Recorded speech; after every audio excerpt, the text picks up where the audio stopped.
अस्सलाम वालेकुम दोस्तों, ਤੁਸੀਂ ਵੇਖ ਰਹੇ ਹੋ ਪਾਕ ਪੰਜਾਬ ਟੀਵੀ ਤੇ ਮੈਂ ਹਾਂ ਤੁਹਾਡਾ ਦੋਸਤ ਅਬਦੁਲ ਵਾਹਿਦ। ਦੋਸਤੋ ਮਾਸ਼ਾਅੱਲਾ ਤੁਹਾਡੇ ਵਾਸਤੇ 500 ਕਨਾਲ ਇਹ ਜ਼ਰਈ ਰਕਬਾ ਲੈ ਕੇ ਹਾਜ਼ਰ ਹੋਇਆ। ਉਮੀਦ ਕਰਾਂਗਾ ਤੁਹਾਨੂੰ ਬੜਾ ਪਸੰਦ ਆਵੇਗਾ। ਜ਼ਿਲ੍ਹਾ ਅਟਕ, ਤਹਿਸੀਲ ਜੰਡ, ਮੇਨ ਕੋਹਾਟ ਰੋਡ ਤੋਂ ਸਿਰਫ 2 ਕਿਲੋਮੀਟਰ ਅੰਦਰ ਆ ਕੇ ਫਤਿਹ ਜੰਗ ਤੋਂ 30 ਕਿਲੋਮੀਟਰ ਫਾਸਲਾ। ਦੋਸਤੋ 2 ਕਿਲੋਮੀਟਰ ਸਫ਼ਰ ਆ ਰਿਹਾ ਹੈ ਮੇਨ ਰੋਡ ਤੋਂ, ਜਿਹੜਾ ਕਿ ਮੇਨ ਕੋਹਾਟ ਰੋਡ ਹੈ। ਮਾਲਕ ਦਾ ਕਹਿਣਾ ਹੈ ਕਿ ਤਕਰੀਬਨ ਕੋਈ ਪੌਣੇ 2 ਕਿਲੋਮੀਟਰ ਜਿਹੜਾ ਰਸਤਾ ਹੈ ਨਾ ਉਹ ਪੱਕਾ ਆ ਰਿਹਾ ਹੈ, ਲਿੰਕ ਰੋਡ ਆ ਰਿਹਾ ਹੈ। ਜਿਹੜੇ ਦੋਸਤ ਨੇ ਆਪਾਂ ਨੂੰ ਰਕਬਾ ਸੈਂਡ ਕੀਤਾ ਹੈ ਉਹਦੇ ਮੁਤਾਬਕ ਪੌਣੇ 2 ਕਿਲੋਮੀਟਰ ਰਸਤਾ ਜਿਹੜਾ ਕਿ ਉਹ ਲਿੰਕ ਰੋਡ ਆ ਰਿਹਾ ਹੈ, ਪੱਕਾ ਰਸਤਾ ਆ ਰਿਹਾ ਹੈ ਮੇਨ ਰੋਡ ਤੋਂ। ਬਾਕੀ ਜਿਹੜਾ ਕੁਛ ਹਿੱਸਾ ਹੈਗਾ ਉਹ ਕੱਚਾ ਰਸਤਾ ਹੈ। ਦੋਸਤੋ 500 ਕਨਾਲ ਜ਼ਰਈ ਜ਼ਮੀਨ ਹੈ।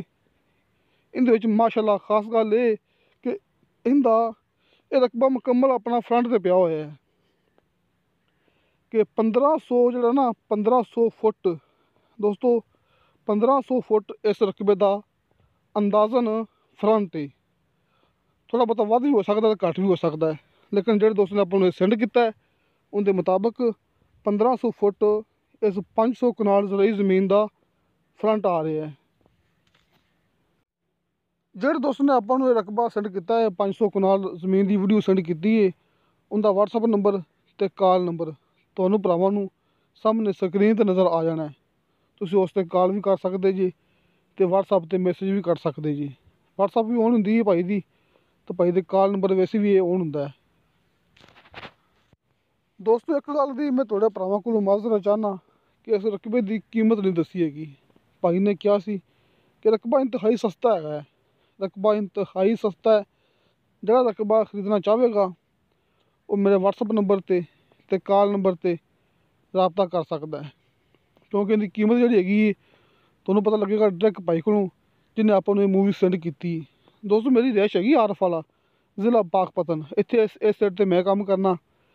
ਇਹ ਫਤਿਹ ਜੰਗ ਅਟਕ ਕੋਹਾਟ ਸਾਈਡ ਤੋਂ ਦੋਸਤ ਨੇ ਆਪਾਂ ਨੂੰ ਮੂਵੀ ਸੈਂਡ ਕੀਤੀ ਹੈ। ਤੁਸੀਂ ਗੱਲ ਕਰਨੀ ਡਾਇਰੈਕਟ ਭਾਈ ਨਾਲ ਇਸ ਰਕਬੇ ਦੇ ਬਾਰੇ, ਤੁਸੀਂ ਮੁਕੰਮਲ ਤਫਸੀਲਾਤ ਜੋ ਇਹਦੀ ਡਿਮਾਂਡ ਹੈਗੀ ਹੈ ਤੁਸੀਂ ਪੁੱਛ ਸਕਦੇ ਜੀ। ਸਿਰਫ ਮੈਨੂੰ ਭਾਈ ਨੇ ਬਸ ਇਹ ਗੱਲ ਕੀਤੀ ਹੈ ਕਿ ਰਕਬਾ ਇੰਤਹਾਈ ਸਸਤਾ ਹੈ। ਜਿਹੜਾ ਭਾਈ ਮੈਨੂੰ ਕਾਲ ਕਰੇਗਾ, ਰਕਬੇ ਦਾ ਖਰੀਦਦਾਰ ਹੋਵੇਗਾ, ਉਹਨੂੰ ਮੈਂ ਕੀਮਤ ਦੱਸਾਂਗਾ।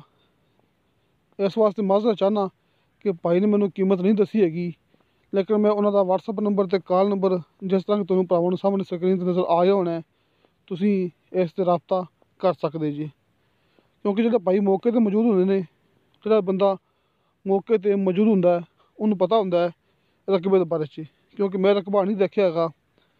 ਮੈਨੂੰ ਦੋਸਤ ਨੇ WhatsApp ਕੀਤਾ ਹੈ, ਤੁਸੀਂ ਡਾਇਰੈਕਟ ਰਾਬਤਾ ਕਰਕੇ ਇਹਦੀ ਮੁਕੰਮਲ ਮਾਲੂਮਾਤ ਲੈ ਸਕਦੇ ਜੀ। ਤੁਸੀਂ ਦੋਸਤੋ ਡਾਇਰੈਕਟ ਕਾਲ ਹੀ ਕਰਨੀ ਜਾਂ WhatsApp 'ਤੇ ਮੈਸੇਜ ਕਰਨਾ, ਕਿਉਂਕਿ ਅਗਰ ਤੁਸੀਂ ਕਮੈਂਟ ਕਰੋਗੇ ਇਸ ਕੀਮਤ ਬਾਰੇ 'ਚ ਕੀਮਤ ਕਿੰਨੀ ਹੈਗੀ ਹੈ ਅਤੇ ਭਾਈ ਦੇ ਕਹਿਣ ਦੇ ਮੁਤਾਬਕ ਉਹਨੂੰ ਕਮੈਂਟਾਂ ਦਾ ਵੀ ਪਤਾ ਨਹੀਂ ਲੱਗਦਾ ਹੈਗਾ। ਕਮੈਂਟ ਸਿਰਫ ਮੈਂ ਹੀ ਦੇਖਾਂਗਾ ਅਤੇ ਬਾਕੀ ਤੁਹਾਨੂੰ ਭਰਾਵਾਂ ਨੂੰ ਮੈਂ ਦੱਸ ਚੁੱਕਿਆ ਕਿ ਮੈਨੂੰ ਇਹਦੀ ਕੀਮਤ ਦੇ ਬਾਰੇ 'ਚ ਨਹੀਂ ਪਤਾ ਹੈਗਾ, ਕਿਉਂਕਿ ਭਾਈ ਨੇ ਮੈਨੂੰ ਕਿਹਾ ਸੀ ਕਿ ਜਿਹੜਾ ਰਕਬੇ ਦਾ ਖਰੀਦਦਾਰ ਹੋਵੇਗਾ, ਰਕਬਾ ਪਸੰਦ ਕਰੇਗਾ, ਕੀਮਤ ਇੰਤਹਾਈ ਮੁਨਾਸਿਬ ਹੋਵੇਗੀ ਅਤੇ ਮੇਰੇ ਨਾਲ ਰਾਬਤਾ ਕਰ ਸਕਦਾ ਹੈ ਉਹ। ਬਾਕੀ ਇਹ ਆਪਣੀ ਗਰੰਟੀ ਹੁੰਦੀ ਕਿ ਆਪਾਂ ਸਿਰਫ ਜ਼ਮੀਨ ਉਹ ਦਿਖਾਉਣੇ ਆ ਜਿਹੜੀ ਕਿ ਬਰਾਏ ਸੇਲ ਹੁੰਦੀ ਹੈ। ਇਸ ਵਾਸਤੇ ਨੰਬਰ ਸਾਹਮਣੇ ਲੱਗਿਆ ਹੁੰਦਾ ਹੈ, WhatsApp ਨੰਬਰ ਅਤੇ ਕਾਲ ਨੰਬਰ, ਤੁਸੀਂ ਉਸ 'ਤੇ ਰਾਬਤਾ ਕਰ ਸਕਦੇ ਜੀ। ਅਤੇ ਦੋਸਤੋ ਤੁਹਾਨੂੰ ਸਾਡੀ ਵੀਡੀਓ ਪਸੰਦ ਆਵੇ, ਸਾਡੀ ਵੀਡੀਓ ਲਾਈਕ ਅਤੇ ਸ਼ੇਅਰ ਜ਼ਰੂਰ ਕਰੋ ਅਤੇ ਆਪਣੇ ਬਿਹਤਰੀਨ ਜਿਹੇ ਕਮੈਂਟਸ ਲੈ ਕੇ ਭੇਜੋ, ਕਿਉਂਕਿ ਸਿਰਫ ਤੁਹਾਡੇ ਭਰਾਵਾਂ ਦੀ ਖਾਤਰ ਮੈਂ ਜ਼ਮੀਨ ਦੀਆਂ ਮੂਵੀਆਂ ਸੈਂਡ ਕਰਨਾ। ਅਗਰ ਦੂਰ ਦੇ ਇਲਾਕੇ 'ਚ ਮੈਨੂੰ ਕੋਈ ਮੂਵੀ ਸੈਂਡ ਕਰੇ ਤਾਂ ਉਹਦੇ ਵਿੱਚ ਨੰਬਰ ਡਾਇਰੈਕਟ ਬੰਦਾ ਹੁੰਦਾ ਹੈ ਜਿਹੜਾ ਮੈਨੂੰ ਸੈਂਡ ਕਰਦਾ ਹੈ। ਦੋਸਤੋ ਇਨਸ਼ਾ ਅੱਲਾਹ ਤਾਲਾ ਮਿਲਾਂਗੇ ਅਗਲੀ ਵੀਡੀਓ 'ਤੇ। ਖੁਦਾ ਹਾਫਿਜ਼।